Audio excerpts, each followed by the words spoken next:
सन्मान्य अश्विनी शर्मा जी, माननीय प्रदेश अध्यक्ष भारतीय जनता पार्टी पंजाब, केंद्र सरकार में मेरे सहयोगी माननीय श्री सोम प्रकाश जी, कॉमर्स और इंडस्ट्री के मिनिस्टर, माननीय श्री भाई साहब आवाज नहीं आ रही है, आपकी आवाज नहीं आ रही है। अनम्यूटेड तो है, देखते हैं, शायद कभी कभी एक आध मिनट लगता है आवाज पहुंचने में। बता देना जब भी पहुंचे आवाज। अभी भी नहीं आई, अभी तो टेस्ट हुआ था, बिल्कुल ठीक आवाज आ रही थी। अभी हाँ बिल्कुल ठीक है भाई साहब। ओके। माननीय श्री अश्विनी शर्मा जी, प्रदेश अध्यक्ष भाजपा पंजाब, मेरे वरिष्ठ सहयोगी केंद्र सरकार में मंत्री माननीय श्री सोम प्रकाश जी, अभी अभी नवनिर्वाचित भारतीय जनता पार्टी के अखिल भारतीय महामंत्री माननीय श्री तरुण चुग जी, श्री सुभाष शर्मा जी, सभी हमारे पंजाब इकाई के सम्मान्य पदाधिकारीगण, कार्यकर्ता भाइयों और बहनों,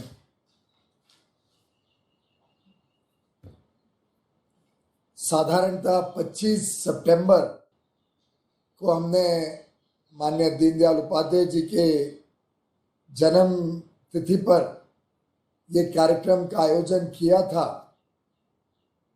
लेकिन जैसा आप लोग जानते हैं दुर्भाग्यपूर्ण परिस्थिति में हमें उसको पोस्टपोन करना पड़ा।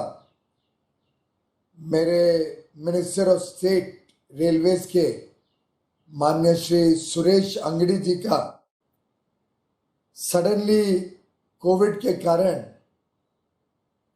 तबीयत खराब हुई और देखते ही देखते उन्होंने अपने प्राण खो दिए। मैं सबसे पहले तो माननीय सुरेश अंगड़ी जी की याद में कहना चाहूंगा कि मैंने ही सिर्फ एक सहयोगी नहीं खोया, लेकिन भारतीय जनता पार्टी का एक बहुत ही कर्मठ सिपाही, बहुत ही कर्तृत्ववान व्यक्तित्व और पंडित दीनदयाल उपाध्याय जी के दिखाए हुए रास्ते पर चलने वाले एक अच्छे कार्यकर्ता को हमने खोया है। भगवान उनकी आत्मा को शांति दे और हम सबको और प्रेरणा दे कि हम पंडित दीनदयाल उपाध्याय जी के दिखाए हुए मार्ग पर और दृढ़ संकल्प से अपना काम करें। माननीय प्रधानमंत्री नरेंद्र मोदी जी उस दिन 25 सितंबर को जब हम सबको मार्गदर्शन दे रहे थे, उस समय उन्होंने एक बात रखी कि शायद आज के कार्यकर्ताओं में हम बहुत कम लोग हैं जिनको मौका मिला पंडित दीनदयाल उपाध्याय जी के साथ किसी भी प्रकार के संपर्क का। मैं उनमें से एक हूं, जो मेरी आयु कम है वैसे, लेकिन मुझे उनके गोद में खेलने का मौका मिला। मैं बहुत ही छोटा था जब पंडित जी हमारे घर पे मुंबई में रहा करते थे, जब भी वो मुंबई आते थे। और मुझे तो याददाश्त नहीं है, लेकिन जैसा मेरी माँ बताया करती थी, मुझे ये सौभाग्य था कि पंडित जी जब थोड़ा सा लाइटर मूड में होते थे तो मुझे गोद में लेके सहलाते थे, प्यार करते थे।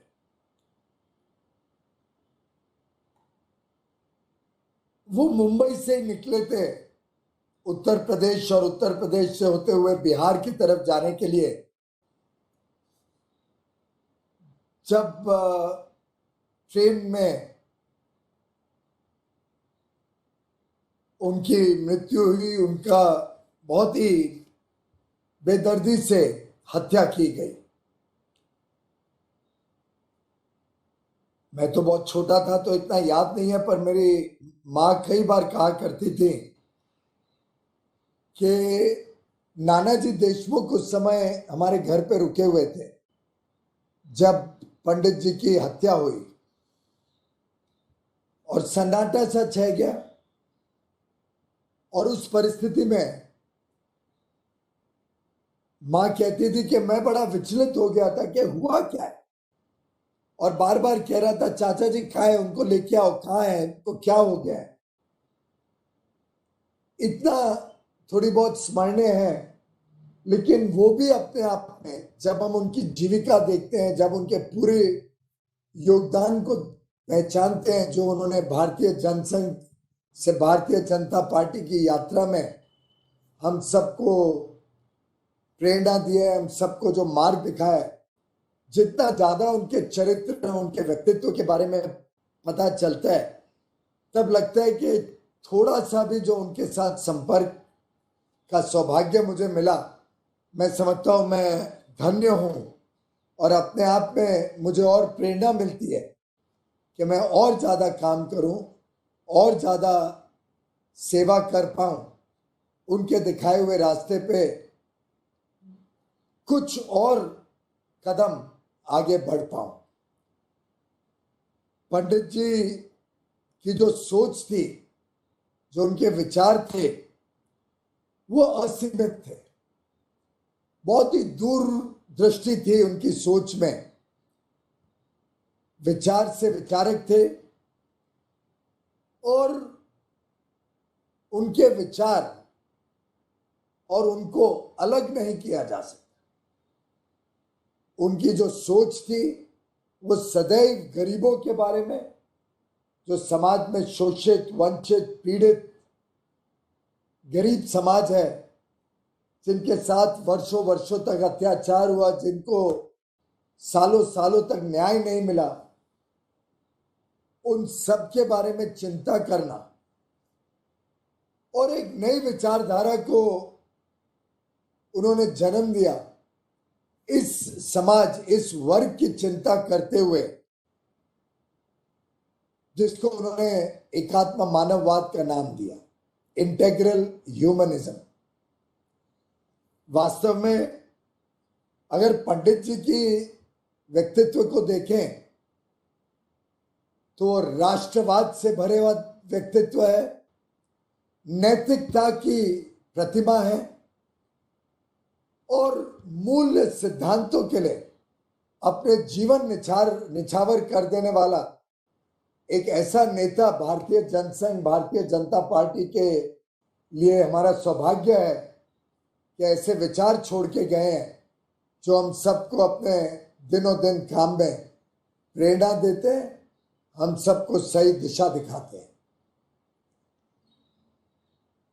जब भारतीय जनसंघ का निर्माण हुआ, शुरुआत हुई, डॉक्टर श्यामा प्रसाद मुखर्जी भारतीय जनसंघ के पहले अध्यक्ष बने। उस समय पंडित दीनदयाल उपाध्याय जी को उनके सहायक के रूप में भेजा गया था।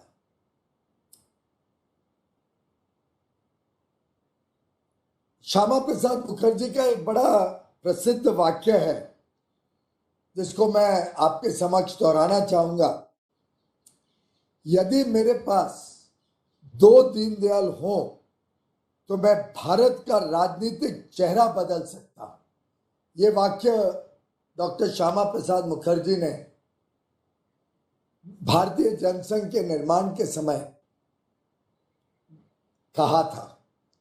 उन्होंने कांग्रेस में, और ये संजोग की बात है कि वो वाणिज्य मंत्री थे, उद्योग मंत्री थे, भारत की पहली आजादी के बाद पहली सरकार में पंडित नेहरू के उद्योग मंत्री के रूप में काम करते थे। उन्होंने अपने पद को ठुकराया, भारतीय जनसंघ का निर्माण किया, राष्ट्रवाद के हितों की रक्षा के लिए भारतीय जनसंघ का निर्माण हुआ और पंडित दीनदयाल उपाध्याय, अटल बिहारी वाजपेयी जी, ये सब एक शुरुआती टीम डॉक्टर श्यामा प्रसाद मुखर्जी जी के साथ लग गई देश सेवा में, राष्ट्र सेवा में, राष्ट्र को एक बनाने के लिए अपना काम करने लग गई।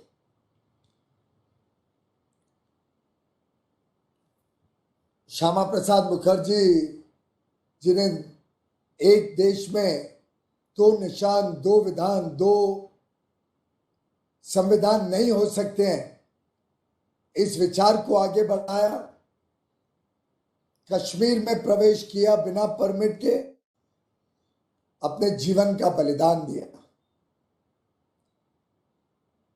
पंडित जी भारतीय जनसंघ के राष्ट्रीय अध्यक्ष बने। पंडित जी ने जो वैकल्पिक विचार विश्व के सामने रखा, वो बहुत अध्ययन करने के बाद रखा था। उन्होंने एक तरफ पूंजीवाद को देखा, कैपिटलिज्म का मार्ग उनके ध्यान में आया कि देश की समस्याओं का हल नहीं निकाल सकता है, उसमें कुछ ही लोग पूंजीपति बनेंगे, सामान्य व्यक्ति का जीवन स्तर सुधरेगा नहीं। दूसरी ओर मार्क्स की फिलॉसफी, कम्युनिस्ट फिलॉसफी को जब उन्होंने पढ़ा, तब उनके ध्यान में आया कि ये भी कोई रास्ता भारतीय सोच और भारत के निर्माण में, कोई भारत को करोड़ों लोगों के जीवन में उद्धार नहीं कर सकता, जीवन सुधार नहीं कर सकता। भारत को अपना ही मॉडल ऑफ डेवलपमेंट डेवलप करने की आवश्यकता उन्होंने महसूस की। उनको ध्यान में आया कि करोड़ों लोग जो मुख्य धारा में नहीं है, जो विकास से वंचित हैं, जिनके साथ सदियों तक शोषण हुआ है, देश के गरीब, देश के किसान, देश के दलित, इन सभी को अगर एक अच्छे भविष्य की तरफ हमें लेके जाना है, तो देश के जो संसाधन है, और सीमित संसाधन थे हमारे देश में, इन सीमित संसाधनों पे सबसे पहला अधिकार अगर किसी का है, तो वो समाज में जो अंतिम छोर पे खड़ा है, गरीब से गरीब व्यक्ति, उसका अधिकार देश के संसाधनों पे सबसे पहला है। और उस विचारधारा को लेके उन्होंने भारतीय जनसंघ को एक नए दिशा में आगे बढ़ाया, एक नए सोच के साथ तेज गति से देश भर में भारतीय जनसंघ का विस्तार किया। अंत्योदय की उनकी कल्पना, गरीब से गरीब व्यक्ति के जीवन में सुधार लाने की उनकी चाहत, उनका संकल्प आज भी भारतीय जनता पार्टी के करोड़ों कार्यकर्ताओं को प्रेरित करता है, दिशा दिखाता है। एकात्म मानववाद की अगर बात करें, तो पंडित जी ने सही समझा कि मनुष्य सिर्फ पैसे का लालची नहीं है। मनुष्य के जीवन में अलग अलग पहलू हैं। अगर मनुष्य सिर्फ पैसे की होड़ में, सुख सुविधाओं की होड़ में पड़ जाए, तो कभी खुश नहीं हो सकता। लेकिन कुछ जरूरतें आवश्यक होती है हर मनुष्य के लिए। कोई पैसा या सुख सुविधाएं खराब नहीं है, गलत नहीं है, लेकिन that cannot be the only purpose of life. जीवन का एकमात्र सिर्फ सुख सुविधा और पैसा ही जीवन का लक्ष्य नहीं हो सकता। मनुष्य एक ऐसा प्राणी है जिसको हर प्रकार से हमें संवारना पड़ेगा, उसकी चिंता करनी पड़ेगी। सामाजिक दृष्टिकोण, मानसिक संतुलन, जो रोजमर्रा की जरूरतें हैं, जो फिजिकल नीड्स हैं, जो सुख संपत्ति के लिए पैसा चाहिए, उसका भी अपना स्थान है। शारीरिक तंदुरुस्त रहना वो भी आवश्यक है। मानसिक तनाव ना हो वो भी आवश्यक है। पारिवारिक जीवन जिसमें एक family traditions, family value systems सम्मिलित हो, वो भी बहुत जरूरी है। एक 360 डिग्री होलिस्टिक व्यक्तित्व की विकास की चिंता करना, यही भारत को दूसरे देशों से अलग बनाता है, यही भारत की पहचान है और यही भारत को लंबे अरसे के लिए एक विकसित राष्ट्र और साथ ही साथ एक सामाजिक समरसता वाला देश बना सकता है। और मैं समझता हूं एकात्म मानववाद का सही अगर किसी ने जमीनी स्तर पर काम किया है, अंत्योदय को सही माने में देश के कोने कोने में बसे हमारे गरीब, हमारे किसान भाई बहन, हमारे वंचित, शोषित, पीड़ित परिवार, हमारे दलित भाई बहन, इन सबके जीवन में अगर किसी ने अंत्योदय की सही स्पिरिट को उसके सही माने में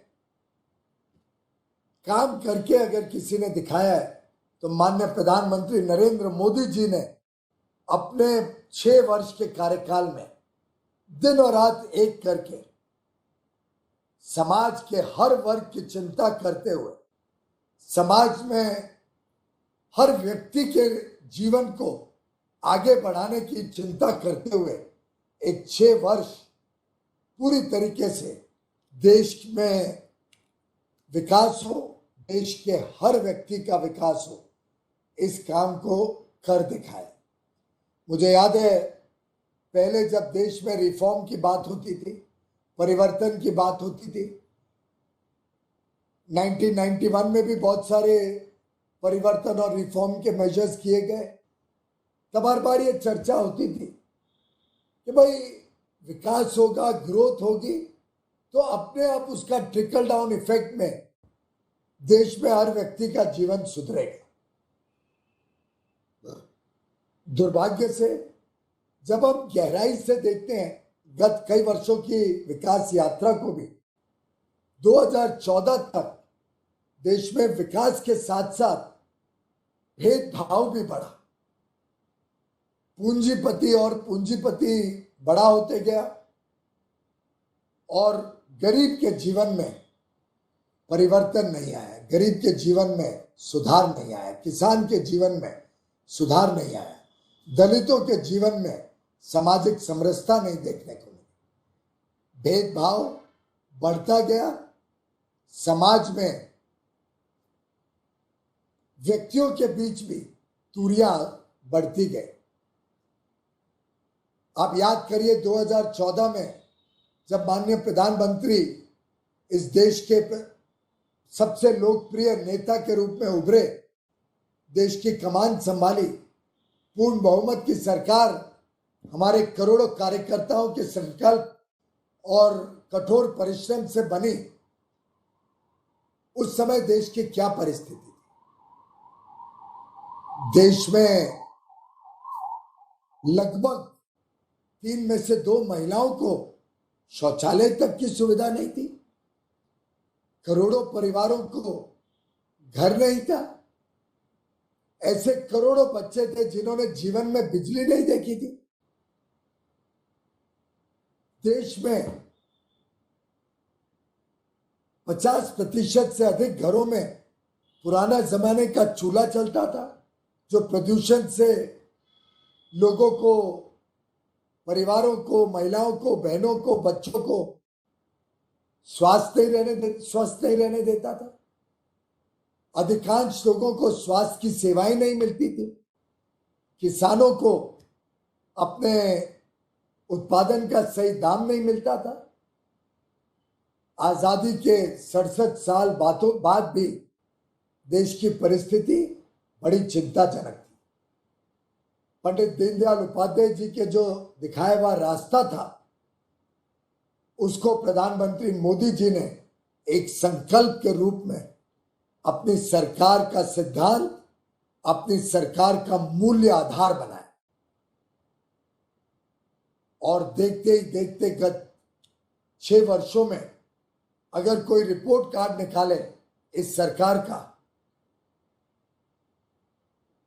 और देखे किस प्रकार से प्रधानमंत्री मोदी जी ने समाज के हर वर्ग की चिंता की, कैसे गरीबों के जीवन में बदलाव लाया गया, क्या किया किसानों के लिए, क्या किया मजदूरों के लिए, क्या किया खुदरा व्यापार के लिए, क्या किया बिजली व्यवस्था को सुधारने के लिए, कैसे कुकिंग गैस को घर घर तक पहुंचाया, कैसे स्वास्थ्य सेवाएं देश भर में हर एक को मौजूद कराई गई, तब ध्यान आता है कि अंत्योदय की कल्पना में कितनी ताकत थी।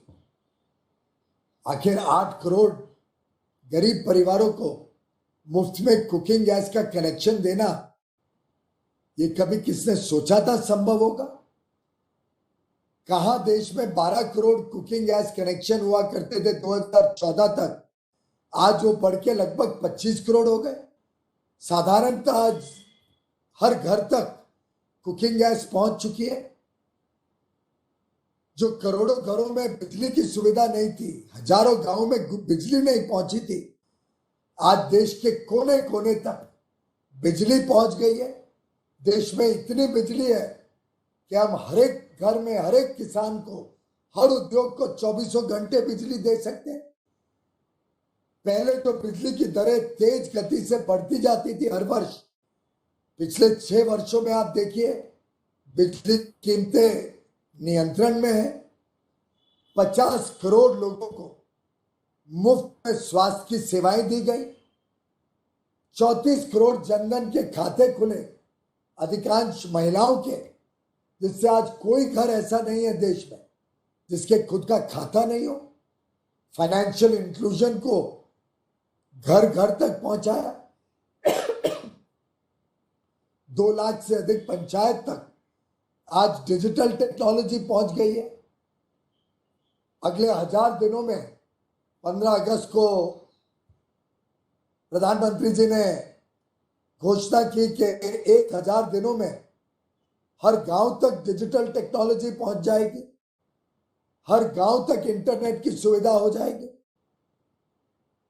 इस छोटे ही समय में, 4 वर्ष के समय में 11 करोड़ से अधिक इज्जत घर बने, जिन्होंने इस देश में हर घर को एक शौचालय दिया, हमारी मां बहन बहुओं को एक डिग्निटी दी, इज्जत दी, उनका सम्मान किया। किसानों के जीवन में जिस प्रकार से उनकी आमदनी को दोगुना करने के लिए अलग अलग कदम उठाए गए, फिर चाहे वो सॉइल हेल्थ कार्ड देना हो, 15 करोड़ से अधिक किसानों को अपनी सॉइल की, अपने जो मट्टी है उसकी एक प्रकार से रिपोर्ट कार्ड मिलना, डायग्नोस्टिक रिपोर्ट मिलना, किसानों को प्रतिवर्ष 6000 रुपए मानधन के रूप में सम्मान के साथ छोटी मोटी रोजमर्रा की जरूरतों के लिए हर वर्ष 6000 रुपए देना, चाहे वो किसानों की फसल बीमा योजना हो या लाखों करोड़ रुपए सस्ते दरों में किसानों को क्रॉप लोन देने की बात हो,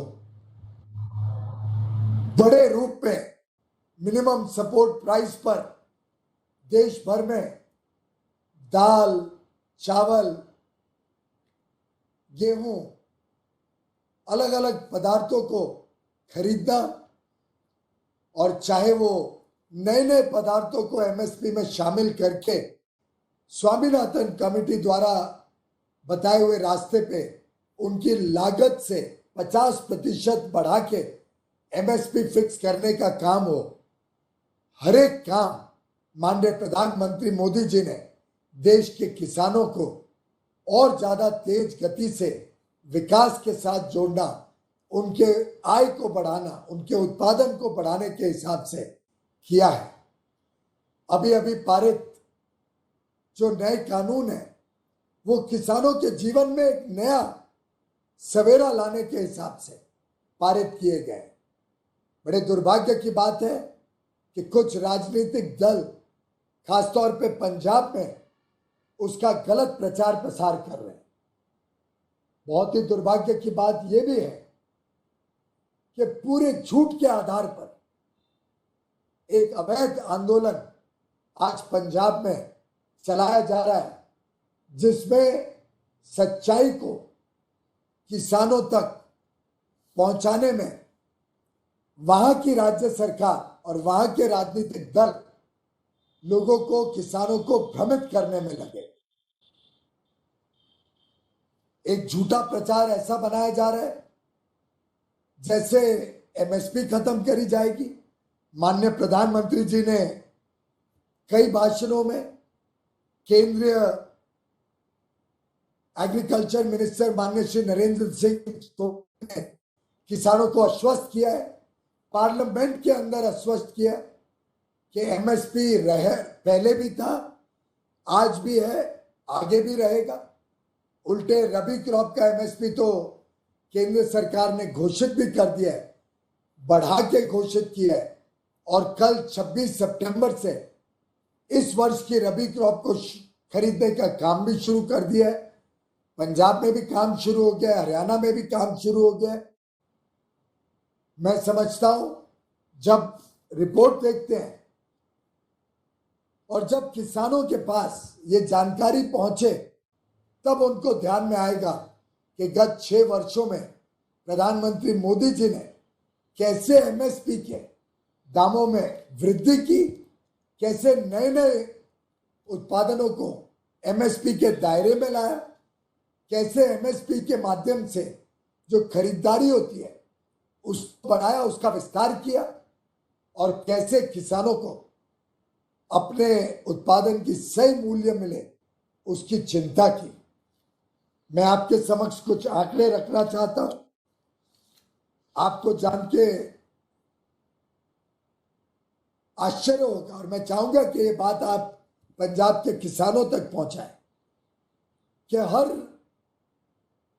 हर वस्तु पर जो मिनिमम सपोर्ट प्राइस है वो प्रधानमंत्री मोदी जी के कार्यकाल में कैसे तेजी से बढ़ाई गई।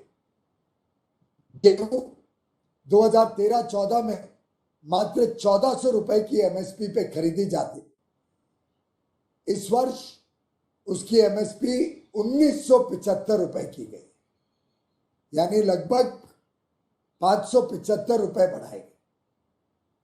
धान जो 1310 रुपए था आज 1868 रुपए, 558 रुपए धान में एमएसपी में वृद्धि की गई।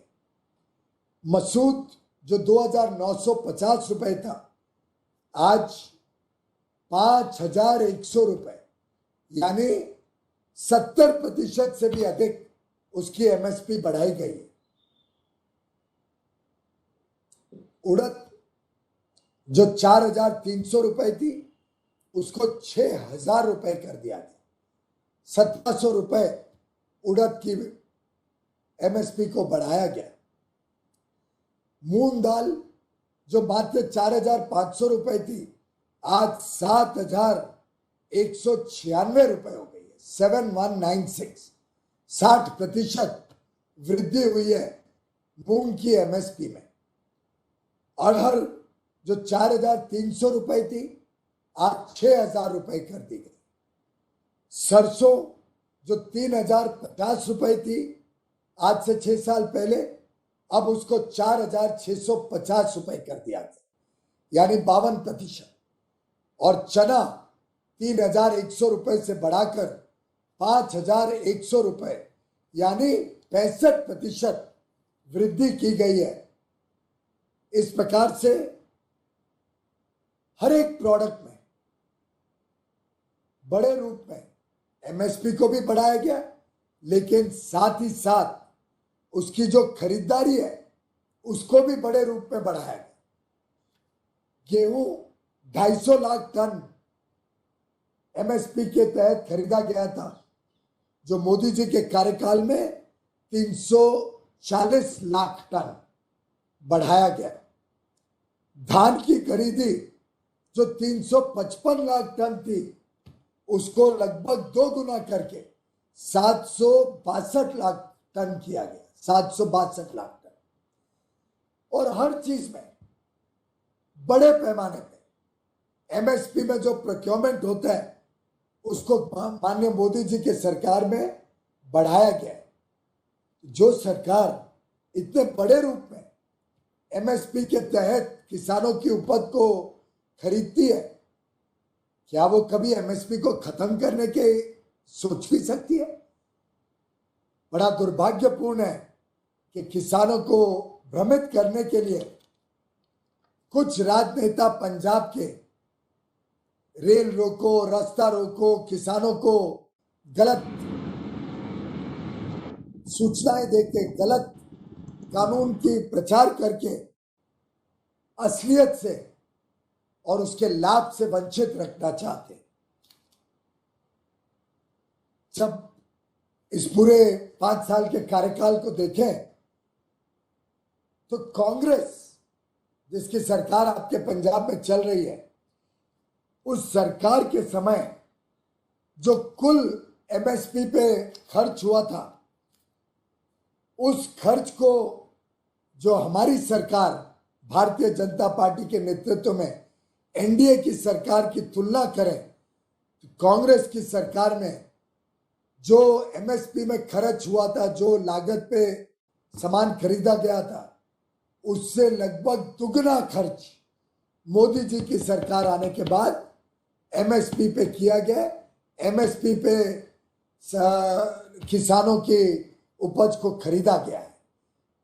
कहा 3,76,000 करोड़ रुपए कांग्रेस सरकार के समय कुल देश में एमएसपी में लगाए गए थे। प्रधानमंत्री मोदी जी की सरकार में 7 लाख करोड़ रुपए एमएसपी पे खर्च किए गए, एमएसपी पे किसानों से सामान खरीदने में खर्च किए गए। और आपको जान के आश्चर्य होगा, धान खरीदने के जो केंद्र हैं वो बढ़कर, जो कांग्रेस के समय 36,000 हुआ करते थे, आज वो 64,000 हो गए, 64,000, लगभग 2 गुना। ये है प्रधानमंत्री मोदी जी का ट्रैक रिकॉर्ड। और इस कानून के तहत जो बदलाव किसानों के जीवन में लाने की कोशिश की गई, जिस प्रकार से हमारे किसान भाई बहनों को एक जकड़, एक जंजीरों से मुक्त करने की कोशिश की गई। क्या थी वो जंजीर? कि वो चाहे ना चाहे उनको सिर्फ एपीएमसी मार्केट में ही अपना सामान बेचना पड़ता है। अब क्या परिस्थिति बनाई गई है? किसान मुक्त है। अगर वो एपीएमसी मंडी में बेचना चाहे अवश्य बेचे, कोई रोक नहीं है। परंतु अगर वो और अच्छे दाम पे कोई और उससे खरीदता हो तो उसको भी बेच सकता है। ये स्वाधीनता, स्वावलंबन बनाया है किसान को इस नए परिवर्तन ने, इस नए कानून ने। साथ ही साथ पहले भी किसानों की उत्पादन को लोग खरीदा करते थे, लोग कॉन्ट्रैक्ट बना लेते थे कि अच्छा हम इतने दाम में खरीदेंगे आपके सामान को, उसके लिए थोड़ा एडवांस दे देते थे, थोड़ा मदद कर देते थे। लेकिन आगे चल के कोई लिखा पढ़ी नहीं होती थी। आगे चल के अगर दाम गिर जाते थे तो किसान के पास कुछ प्रमाण नहीं था, उसे कम दाम पे अपना सामान बेच देना पड़ता था। अब हमने लिखा पढ़ी को कानूनी स्तर दे दिया। अगर किसान का प्रोडक्शन कोई खरीदता है तो उससे लिखा पढ़ी करनी पड़ेगी, कॉन्ट्रैक्ट बनाना पड़ेगा, लिखना पड़ेगा कि मैं ये टर्म्स पे किसान की चीज खरीदूंगा। इतना पैसा दूंगा। और प्रावधान यहां तक किया है कि अगर दाम बढ़ जाए तो किसान बढ़े हुए दाम पे फिर भी बेच सकता है। कॉन्ट्रैक्ट होने के बावजूद अगर बाहर मार्केट में ज्यादा दाम मिले तो किसान बाहर बेच सकता है, और अगर दाम मार्केट में कम हो जाए तो जिसने कॉन्ट्रैक्ट किया उसको मजबूरन कॉन्ट्रैक्ट के दाम पे खरीदना पड़ेगा। यानी दोनों तरीके से किसान को सुरक्षित रखा है। दाम बढ़े तो किसान को स्वाधीनता है कि वो ज्यादा दाम पे बेच, दाम घटे तो जिसने कॉन्ट्रैक्ट किया उसको किसान को मिनिमम कॉन्ट्रैक्ट का दाम देना ही पड़ेगा।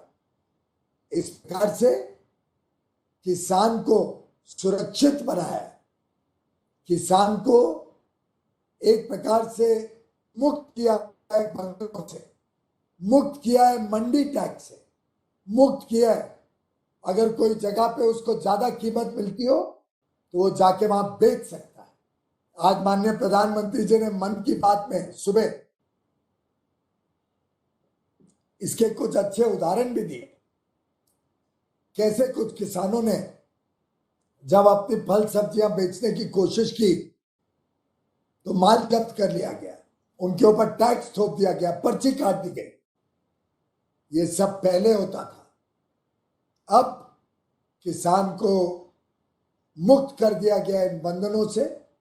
अगर उनके खेत में वो बेच सके और अच्छा दाम मिल सके तो उनको ट्रांसपोर्ट का खर्चा भी मुक्त हो जाएगा, बच जाएगा।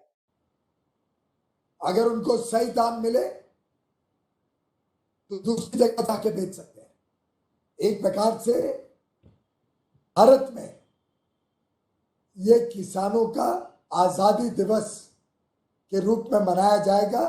जैसे जैसे किसानों की आमदनी बढ़ेगी, जैसे जैसे किसान समझेंगे इसके कितने सारे लाभ हैं, कैसे उनका भविष्य सुरक्षित किया जा रहा है, मैं समझता हूं हमारे पंजाब के किसान बहनों को मैं आह्वान करता हूं, आपके माध्यम से कहना चाहता हूं कि वो चर्चा करें, बातचीत करें, पढ़ के समझे, हमसे बातचीत करके अपने प्रश्न उठाएं, जो उनको दुविधाएं हैं, जो उनको कुछ संदेह है, हमसे बातचीत करें।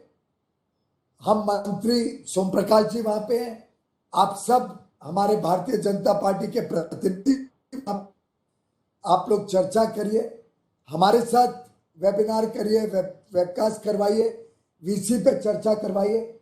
मुझे विश्वास है क्लॉज बाय क्लॉज इन कानूनों के बारे में हम सब चर्चा करने के लिए तैयार है, और हमारा अटूट संकल्प है कि पंजाब के किसान, हरियाणा के किसान, देश के हर कोने कोने के किसानों का जीवन सुधरे, उनको आजादी मिले, उनका उत्पादन बढ़े, उनको सही दाम मिले, उनका भविष्य सुधरे, भविष्य और उज्जवल हो। और पंडित दीनदयाल उपाध्याय जी ने जो हमें मार्ग दिखाया था, जो अंत्योदय की कल्पना उन्होंने देश के समक्ष रखी, जो गरीब से गरीब व्यक्ति की चिंता करने के लिए हम सबको प्रेरित किया, जो मनुष्य के जीवन में हैप्पीनेस, हर प्रकार की खुशी लाने के लिए हम सबको एकात्म मानववाद की विचारधारा दी, इसको लागू करने के लिए जो सरकार दिन और रात संकल्पित है, वो सरकार पे विश्वास रखते हुए मैं समझता हूं हम सब आगे बढ़े, हम सब अपने भाई बहनों को पंडित दीनदयाल जी की विचारधारा और प्रधानमंत्री नरेंद्र मोदी जी और उनकी सरकार के कामों के बारे में अवगत कराएं, उनको बताएं कैसे ये कानून उनके जीवन में वास्तव में खुशहाली लाएगा, हरियाली लाएगा, एक उज्जवल भविष्य लाएगा। भारतीय संस्कृति की मूलभूत जो विशेषताएं हैं वो हमारे सब किसान भाई बहन, हमारे सब गरीब भाई बहनों के जीवन में बड़े रूप में देखने को मिले और उनका जीवन सुधरे, इस काम के लिए हम सब दिनों रात सेवा करेंगे। इस प्रतिबद्धता के साथ, इस संकल्प के साथ हम सब मैं समझता हूं ये भ्रमित करने वाले राजनेताओं का पर्दाफाश करते हुए किसानों को, मजदूर कामगार भाई बहनों को और देश के नौजवानों को, गरीबों को, दलितों को, इन सब के बीच में जाके पंडित दीनदयाल उपाध्याय जी की विचारधारा और प्रधानमंत्री नरेंद्र मोदी जी के काम के बारे में वास्तविकताओं को जनता तक पहुंचाने का काम करें, ऐसा मेरा हमारे सभी कार्यकर्ताओं से प्रार्थना है। आप सबको बहुत बहुत शुभकामनाएं। नमस्कार।